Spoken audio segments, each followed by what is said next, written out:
ان کی تعریف و توصیف، حمد و ثنا، کبریائی اور بڑائی بیان کرتے ہیں۔ جس رب العالمین نے ہم تمام کے تمام انسانوں کو پیدا کیا، بے شمار درود و سلام نازل ہو تمام کے تمام انبیاء کرام پر،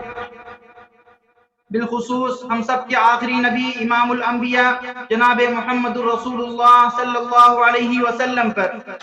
جنہوں نے ہم سب کے پاس دین و اسلام کو مکمل طریقے سے پہنچایا۔ حمد و صلات کے بعد محترم سامعین کرام، آج جو موضوع لے کر کے، جو ٹاپک لے کر کے میں حاضر ہوا ہوں آپ سب کے سامنے، وہ ہے حضرت عمر بن عبد العزیز رحمہ اللہ کی سیرت، ان کا ادب و اخلاق، ان کا کردار، یہ ساری چیزیں اگر ہم ان کے بارے میں مطالعہ کریں تو سب سے پہلے ہم یہ دیکھتے ہیں کہ وہ ایک ایسے خلیفہ تھے جنہیں بالاتفاق امت مسلمہ کے اندر پانچواں خلیفہ کہا گیا ہے۔ یعنی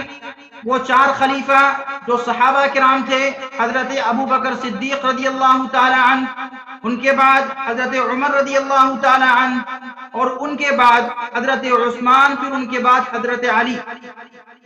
ان سب کے بعد اگر کسی کو پانچویں خلیفے کے طور پر دیکھا گیا ہے، کسی کو پانچویں خلیفے کے طور پر کہا گیا ہے، تو وہ حضرت عمر بن عبد العزیز رحمۃ اللہ علیہ ہیں، جن کو پانچواں خلیفہ کہا گیا ہے۔ اگر ہم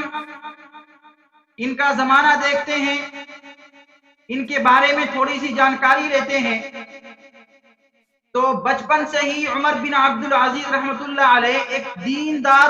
ماحول میں تھے، اور بچپن سے ہی ان کا جو رجحان تھا یہ دین کی طرف راغب تھے۔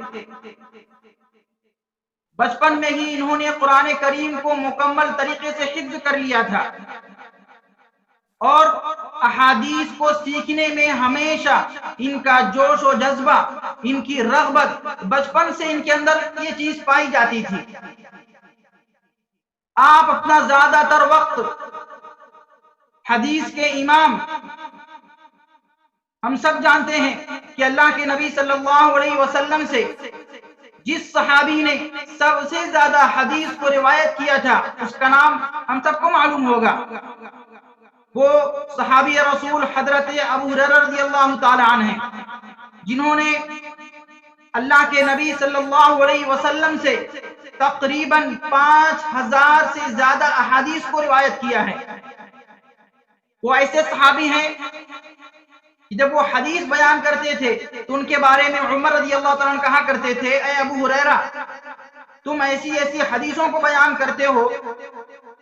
جن کے بارے میں میں نے کبھی نہیں سنا تھا۔ تو ابو ہریرہ نے کہا، اے عمر، جب تم لوگ اپنے گھروں کے اندر ہوتے ہو، جب تم لوگ اپنے کھجور کے باغوں میں ہوتے ہو، جب تم لوگ اپنے کام کاج میں لگے رہتے ہو، تو یہ ابو ہریرہ اللہ کے نبی صلی اللہ علیہ وسلم کی خدمت میں حاضر رہتا ہے، آپ کے عمل کو دیکھتا ہے، آپ کے کردار کو دیکھتا ہے، آپ کی باتوں کو سنتا ہے اور اس کو لوگوں سے بیان کرتا ہے۔ یہ ابو ہریرہ رضی اللہ تعالیٰ عنہ تھے جنہیں حدیث کا امام کہا گیا ہے۔ اور عمر بن عبد العزیز رحمۃ اللہ علیہ یہ بھی بچپن سے ہی انہی کی مجلس میں رہا کرتے تھے، ان کی مجلس میں اٹھنا بیٹھنا، ان سے حدیثوں کو سیکھنا، دین کی باتوں کو ان سے سیکھنا، یہ ساری چیز کیا ہے ان کی مجلس سے سیکھا کرتے تھے۔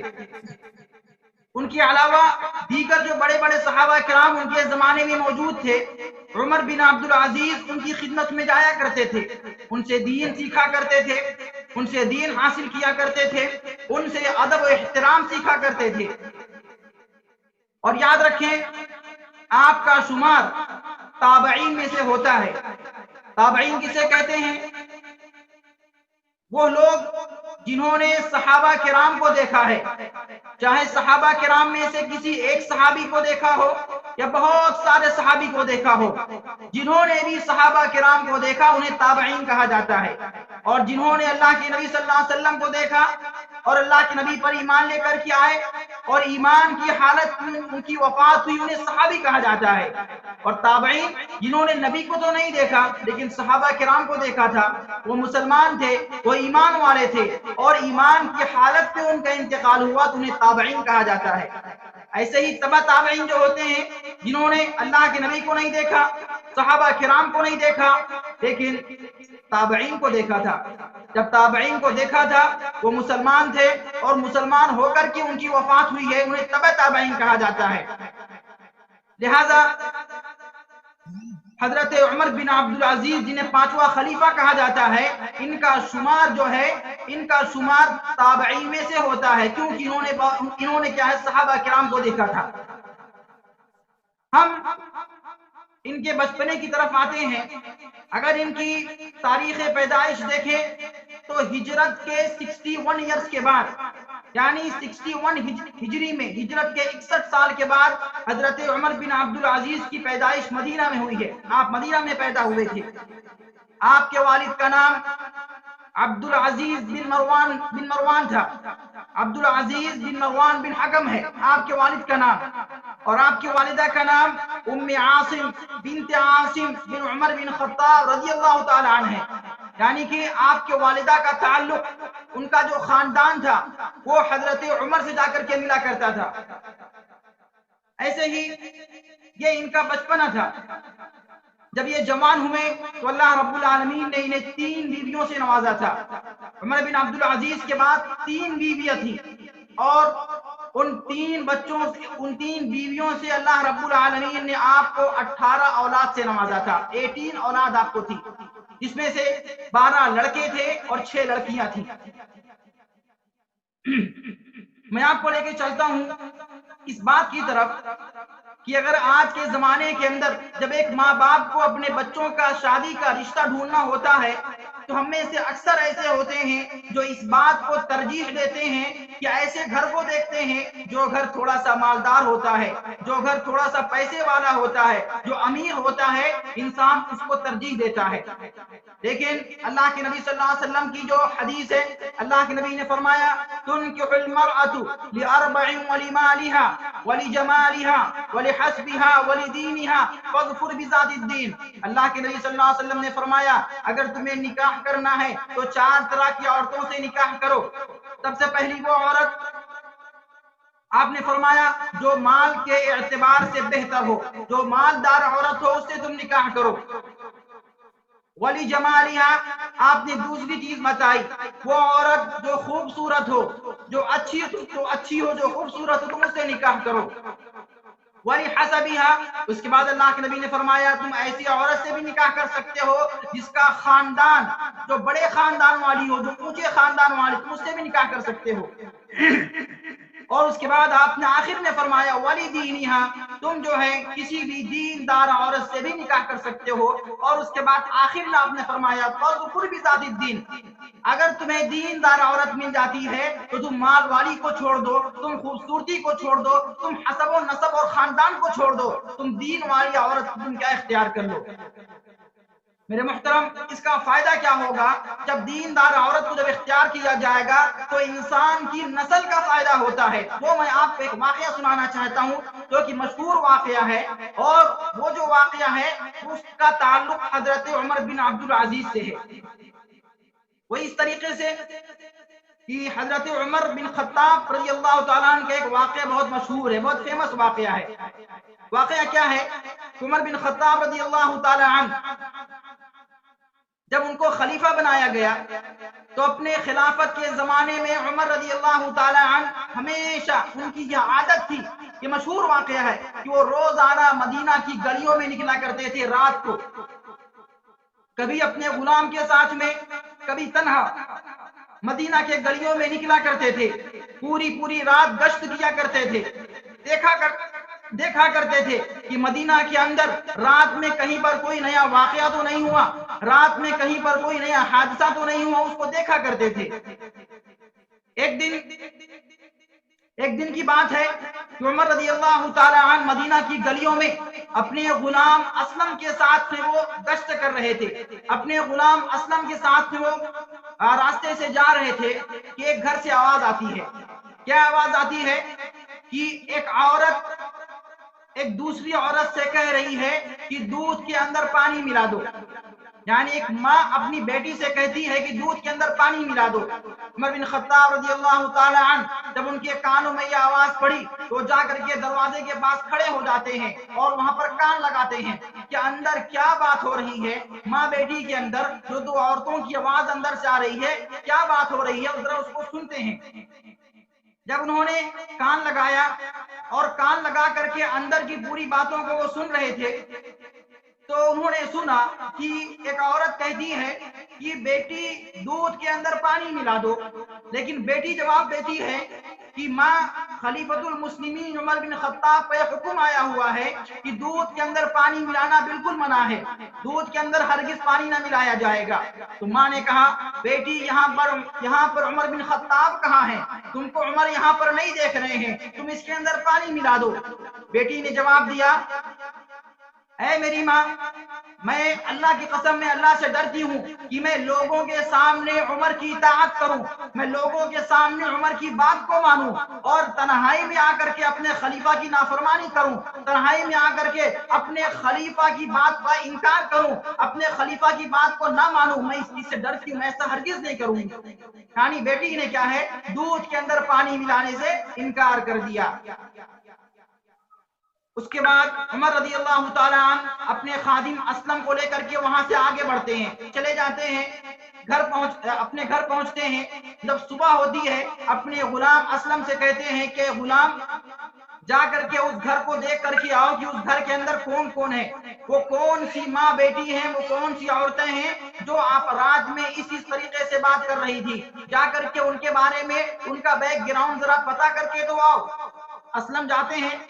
جا کر کے معلومات حاصل کرتے ہیں تو معلوم یہ ہوتا ہے کہ اس گھر کے اندر صرف دو ہی لوگ رہتے ہیں, ایک ماں ہے اور ایک بیٹی ہے, اور بیٹی ابھی غیر شادی شدہ ہے, بیٹی کا بھی نکاح نہیں ہوا ہے. تو جا کر کے حضرت عمر کو بتا دیتے ہیں. جب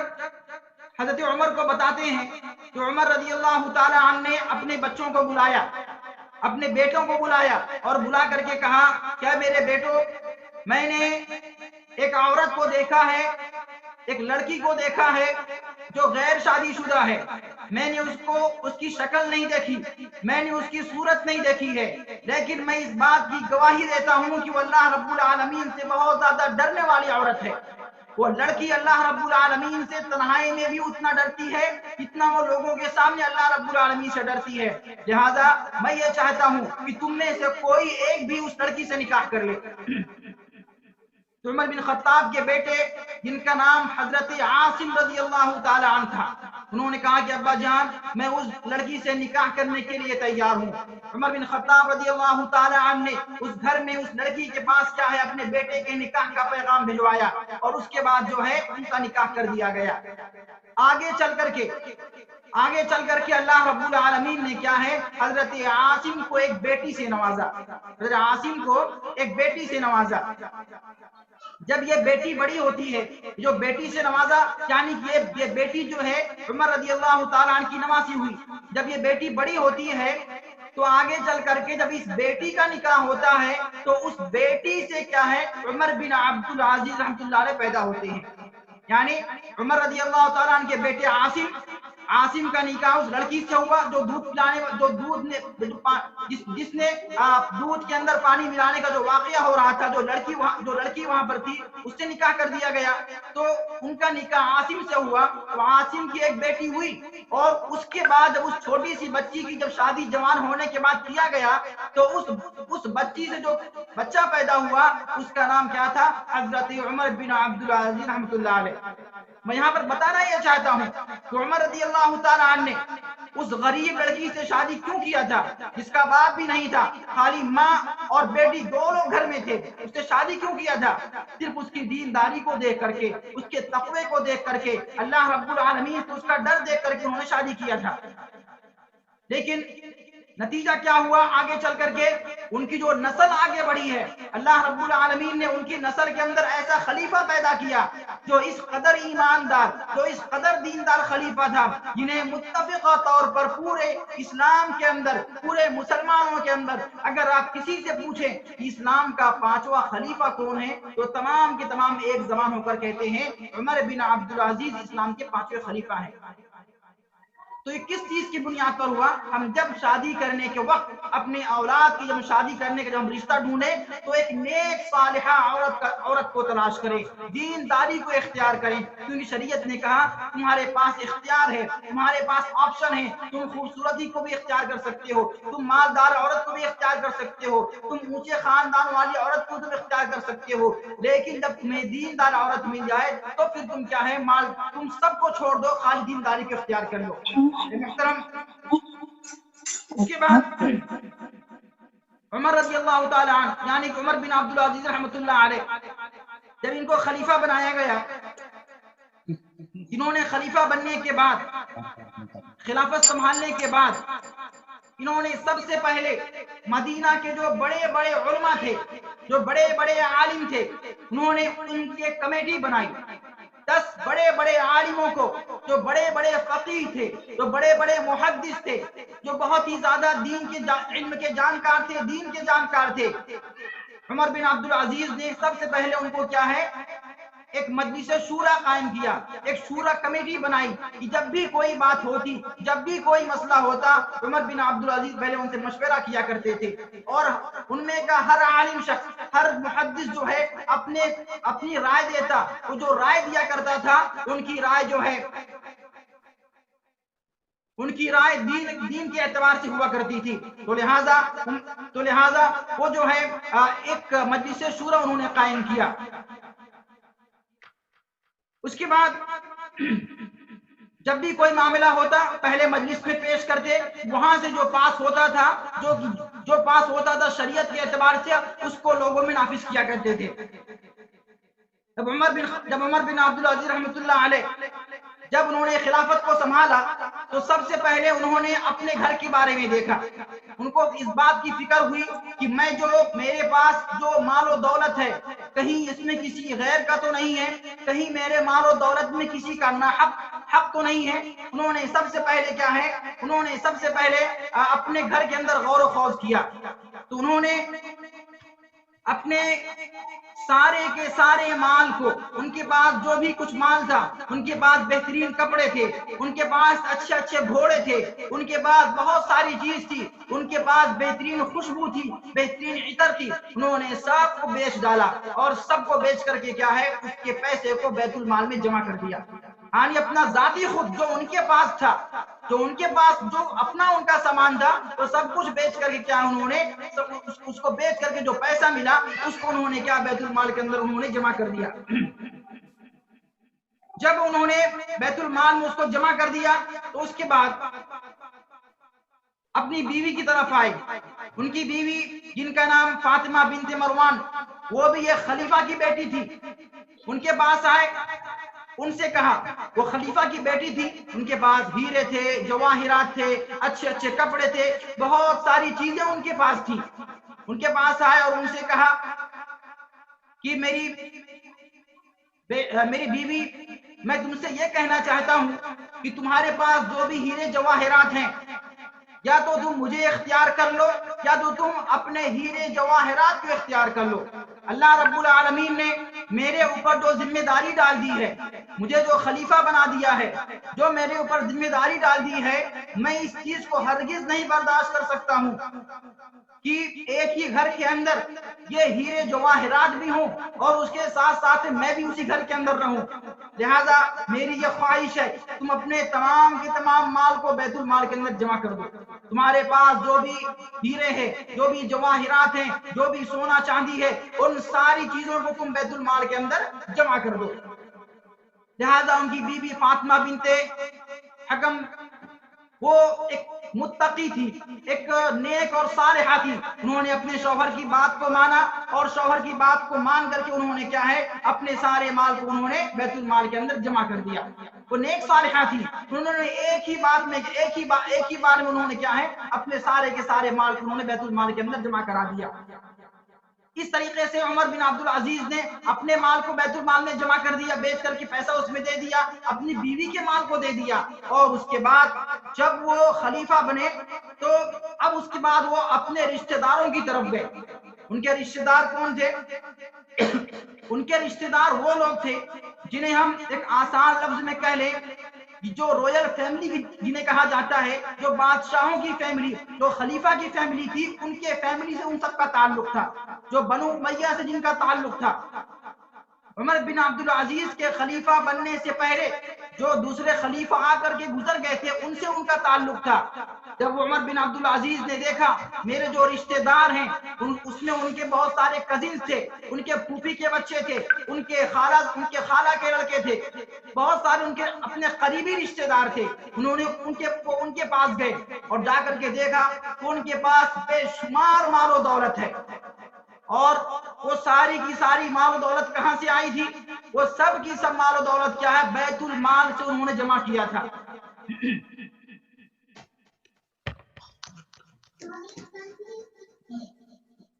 وہ ساری کی ساری مال و دولت انہوں نے کیا ہے بیت المال سے جمع کیا ہوا تھا.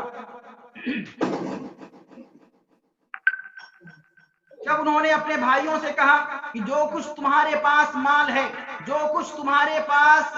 بیت المال سے لیا ہوا مال ہے, وہ سب کو تم کیا ہے اپنے بیت المال کے اندر جمع کر دو. اگر تم آسانی سے جمع کر دو تو اچھی بات ہے, ورنہ میں زبردستی کیا ہے ان سب کو میں لے کر کے بیت المال میں جمع کر دوں گا. انہوں نے بہت سارا بہانہ کیا. انہوں نے کہا کہ میرا یہ مال ہمیں انعام میں ملا تھا, یہ مال ہدیے میں ملا تھا, یہ مال مجھے فلاں نے دیا تھا, یہ میرا فلاں مال ہے. انہوں نے بہت سارے بہانے بازی کیے, لیکن اس کے باوجود بھی کیا ہے عمر بن عبد العزیز نے ان کی ایک بات نہیں سنی اور ان کے سارے مال کو لے کر کے انہوں نے بیت المال میں جمع کر دیا. یہ ان کے اپنے خاندان کے لوگ تھے, اپنے قریبی رشتہ دار تھے, اس میں انہوں نے جمع کرا دیا. جب ان کے مال کو لیا جانے لگا تو تمام کے تمام لوگوں نے اختلاف کیا, کہا کہ عمر بن عبد العزیز ہمارے اوپر ظلم کر رہے ہیں, عمر بن عبد العزیز ہمیں تکلیف دے رہے ہیں, ہمیں ستا رہے ہیں, ہمیں پریشان کر رہے ہیں. لیکن عمر نے کہا اللہ کی قسم جو تمہارا اپنا مال ہے اس کو میں ذرہ برابر ہاتھ نہیں لگاؤں گا, لیکن تمہارے پاس جو مال بیت المال سے آیا ہوا ہے, جو کچھ تم نے اپنی ایک شان و شوکت بڑھانے کے لیے جو تم نے بیت المال کا پیسہ لے کر کے خرچ کیا ہے, اس کا ایک پیسہ بھی میں تمہارے پاس نہیں چھوڑوں گا. انہوں نے سارے مال کو لیا اور لے کر کے انہوں نے کیا ہے اس کو بیت المال میں جمع کر دیا. اس کے بعد جب اس کو انہوں نے بیت المال میں جمع کر دیا وہ سارے کے سارے لوگ بہت زیادہ خفا ہوئے, وہ سارے کے سارے لوگ بہت زیادہ غصہ ہوئے. بنو امیہ نے اپنے تمام کے تمام لوگوں کو بلا کر کے ایک میٹنگ کیا, اور میٹنگ کرنے کے بعد عمر بن عبد العزیز کی ایک پھوپھی تھی, یعنی کہ عمر بن عبد العزیز کی جو والد تھے, ان کے جو باپ تھے, ان کی ایک سسٹر تھی. عمر بن عبد العزیز کی جو پھوپھی تھی, بنو امیہ نے عمر بن عبد العزیز کی پھوپھی کو کیا ہے عمر بن عبد العزیز کے پاس بھیجا. بنو امیہ کے لوگوں نے ان کی پھوپھی کو ان کی پھوپھی کو عمر بن عبد العزیز کے پاس بھیجا. کیوں بھیجا؟ تاکہ ان کی پھوپھی جا کر کے ان کو سمجھائیں. ان کی پھوپھی کے بارے میں آتا ہے کہ وہ اس قدر عالی شان والی تھی کہ خلیفہ ان سے ڈرا کرتے تھے, اور ان کی پھوپھی کسی خلیفہ سے ڈرتی نہیں تھی, وہ ان سے کھل کر کے بات کیا کرتی تھی. عمر بن عبد العزیز اپنے پھوپھی کی بہت زیادہ عزت کیا کرتے تھے. جب ان کی پھوپھی ان کے پاس آئی تو عمر بن عبد العزیز کھڑے ہو گئے, کھڑے ہو کر کے اپنی جگہ ان کو بٹھایا اور کہا کہ پھوپھی جان آپ کا میرے پاس کیسے آنا ہوا؟ ان کی پھوپھی نے کہا بیٹا بنو امیہ جو تیرے اپنے رشتہ دار ہیں, جو تیرے اپنے کزن ہیں, جو تیرے اپنے بھائی برادر ہیں, تو نے ان کے مال کو چھین کر کے بیت المال میں تو نے جمع کرا دیا ہے. وہ تیرے خلاف بات کر رہے ہیں, اور مجھے اس بات کا ڈر ہے کہ کہیں وہ لوگ تجھے پریشان نہ کریں, کہیں وہ لوگ تیرے اوپر حاوی نہ ہو جائیں, کہیں وہ لوگ تجھے تکلیف نہ دیں. میں یہ چاہتی ہوں کہ جو بھی مال تو نے ان سے چھینا ہے، جو بھی مال تو نے ان سے لیا ہے، ان کے مال کو تو ان سے واپس کر دے۔ عمر بن عبدالعزیز نے کہا پھوپھی جان، میں نے ان کا جو پرسنل مال ہے میں نے اس میں ہاتھ تک نہیں لگایا ہے، میں نے ان سے وہی مال لیا ہے جو مال بیت المال کا مال تھا، جو انہوں نے بہترین گھوڑا خریدا تھا، جو ان کے پاس بہترین کپڑے تھے، جو ان کے پاس 3 گھوڑوں والی بگھی تھی یا 4 گھوڑوں والی بگھی تھی، ان سب کو انہوں نے بیت المال کے پیسے سے خریدا تھا۔ جو کچھ انہوں نے بیت المال کے پیسے سے لیا تھا میں نے ان سب کو لے کر کے بیت المال میں جمع کر دیا ہے۔ پھر اس کے بعد عمر بن عبدالعزیز اپنے ایک نوکر کو بلایا اور کہا کہ ایک دینار لایا جائے، اس کے ساتھ ساتھ میں چربی لے کر کے آیا جائے، اور اس کے ساتھ ساتھ میں کیا ہے ایک چولہا لے کر کے آیا جائے۔ خادم میں تینوں چیز لے کر کے آتا ہے۔ عمر بن عبدالعزیز اپنے ہاتھوں سے چولہے کو جلاتے ہیں، اپنے ہاتھوں سے چولہا گرم کرتے ہیں، اس کے بعد اس دینار کو چولہے میں خوب گرم کرتے ہیں۔ جب وہ دینار، وہ روپیہ، وہ پیسہ، وہ سکہ اس چولہے کے اندر خوب گرم ہو جاتا ہے تو اس سکے کو کیا ہے وہ چربی کے اندر ڈال دیتے ہیں۔ جب چربی کے اندر ڈالتے ہیں تو ایک